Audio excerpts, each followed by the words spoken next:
And confusion broke out after the Brazilian officials Thursday said that a helicopter had plucked from the sea an airplane cargo pallet from the Air France flight, only to react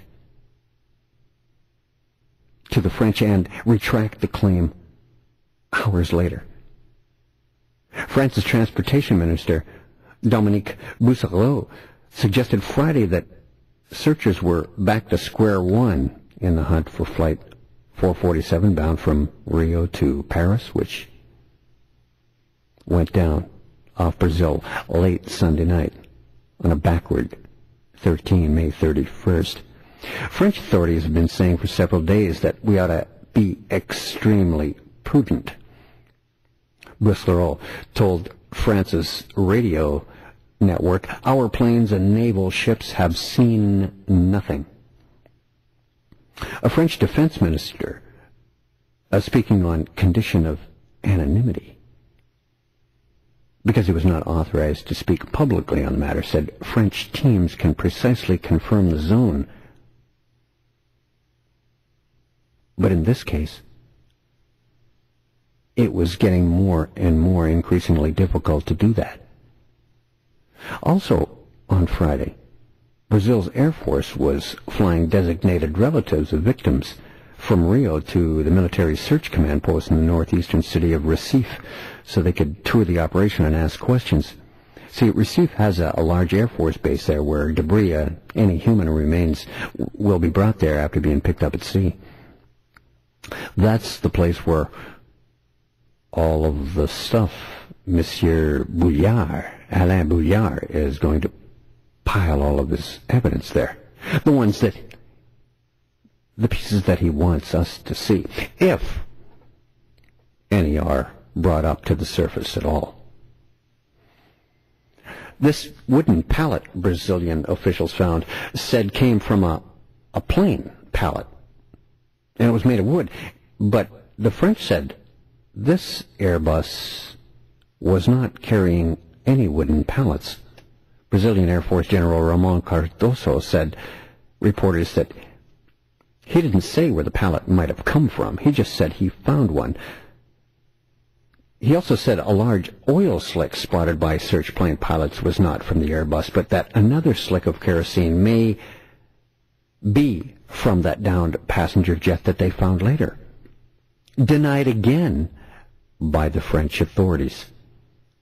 The oil was not from the plane because there wasn't oil of that quantity on the plane to cause that slick, was the French response. That was Friday, as the Brazilians and the French disagreed and argued whether pieces of this downed Air France jet had been found in the Atlantic, if it had been from that flight or not. And General Ramon Cardoso said he had confidence that at least some of the objects, an airplane seat, a slick of kerosene, and other pieces are from the plane that vanished Sunday with 228 people on board. He said, "This is the material that we've seen that was really part of the plane."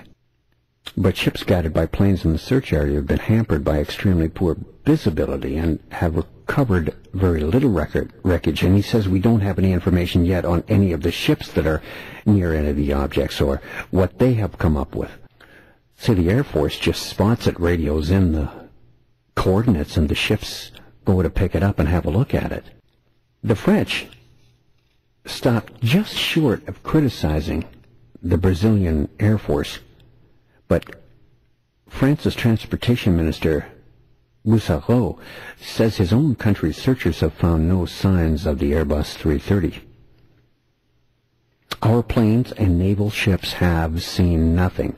Over and over is the refrain from the French government. Now, that we have this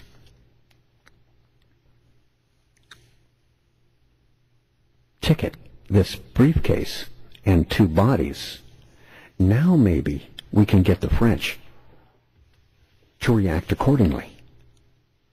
That's really going to put them into a position of searching a certain area, and perhaps with the technology that's in that area now that I've explained to you in the last 45 minutes or so,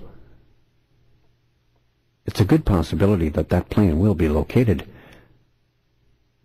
long before the beacons give out in 3 more weeks, which would put the French in a very, very sticky position if I'm correct, in that they're hiding something. That this aircraft came down by an act of man.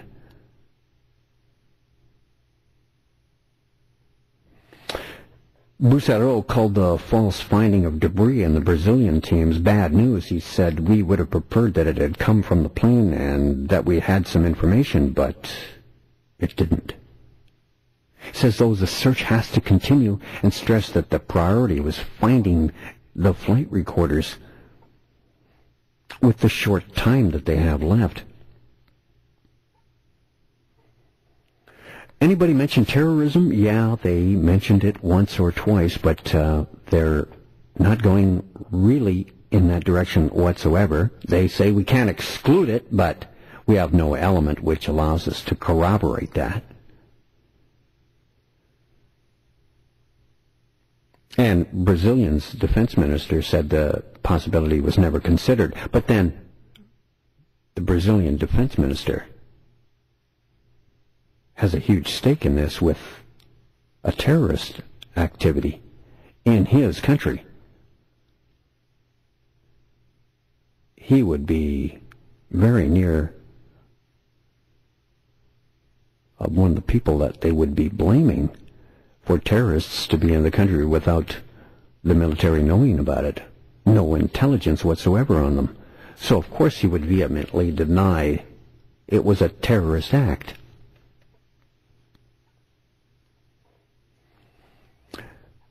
Two aviation industry officials said that the investigators were studying the possibility that an external probe that measures air pressure may have iced over. This is the probe I was telling you about. The probe feeds data used to calculate airspeed and altitude to onboard computers. Another possibility is that sensors inside the aircraft reading the data malfunctioned.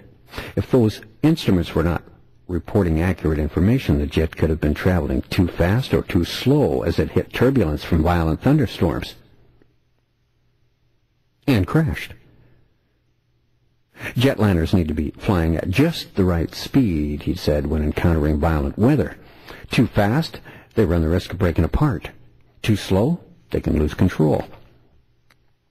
The European plane maker Airbus has sent an advisory to all operators of the A330, reminding them of how to handle the plane in conditions similar to those experienced by Flight 447, which was an Airbus 330 version, 200 version.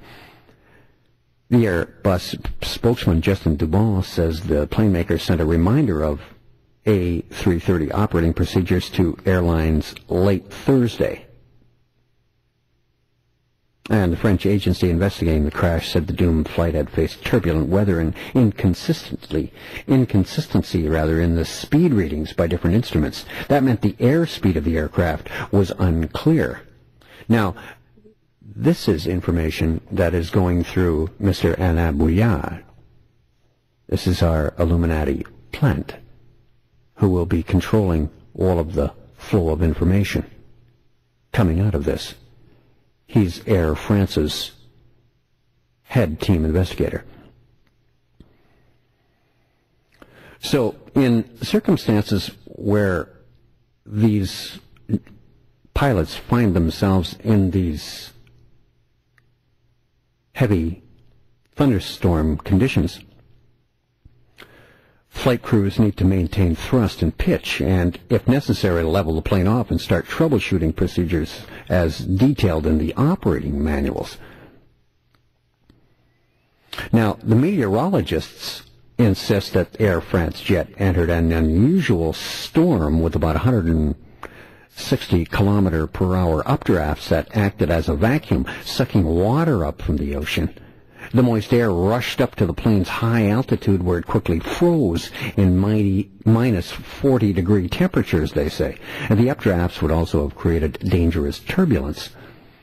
Now, the jetliner's computer system must have ultimately failed, and the plane must have broken apart.